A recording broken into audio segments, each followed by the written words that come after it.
Hello friends, welcome back to my channel. আশা করি তোমরা সবাই ভালো আছো। এই গরমে নিশ্চয়ই নিজেদের খেয়াল রেখেছো। দেখো, এসএসসি নিয়ে কালকে যে আমি ভিডিওটা আপলোড করেছি সেটা কেমন হয়েছে তোমরা কিন্তু আমাকে কমেন্ট করে জানাবে। লেখাটা কেমন হয়েছে সেটা বলতে হবে না, জিনিসটার ব্যাপারে কি তোমাদের মতামত সেটাই আমি তোমাদের সাথে শেয়ার করেছি। তোমরাও এই ব্যাপারে তোমাদের মতামত আমার সাথে শেয়ার করবে। আর আজকে এসএসসির ব্যাপারে আমার আরও যা বলার আছে সেটা আমি তোমাদের সাথে বলবো, শেয়ার করব, কিন্তু আজকে সেটা আমার হয়ে ওঠেনি লেখাটা রেডি করা। তো সেই জন্য আজকে এসএসসির ব্যাপারে কথাটা বলতে পারছি না।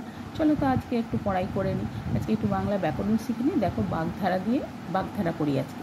চলো, যেহেতু আমার সেই সমস্ত বাগধারা আমরা কথার মধ্যে ব্যবহার করি সেগুলোই মানে সহ সেন্টেন্সের মধ্যে কীভাবে অ্যাপ্লাই করব, চলো আজ সেইগুলোই শিখে নিই। কী আছে? রাঘব বোয়াল। রাঘব বোয়াল মানে কি? আগ্রাসী ব্যক্তি।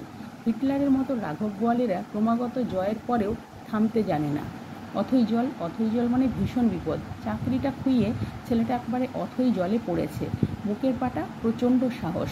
বড়বাবুর মুখের ওপর উচিত কথাটা বলে দিলে, বুকের পাটা আছে ভায়া তোমার, তা স্বীকার করতেই হবে। টনক নড়া চৈতন্যোদয়।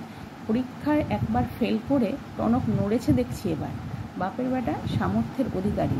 বাপের বেটা হলে সামনে দাঁড়িয়ে কথা বলতিস, পেছনে সমালোচনা করতিস না।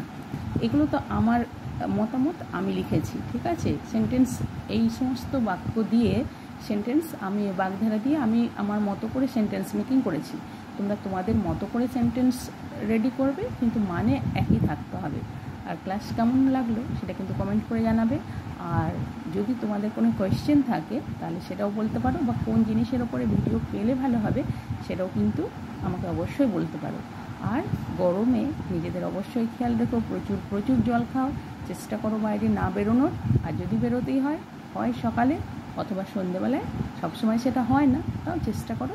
তোমরা ভালো থাকো, সাবধানে থাকো, বাই।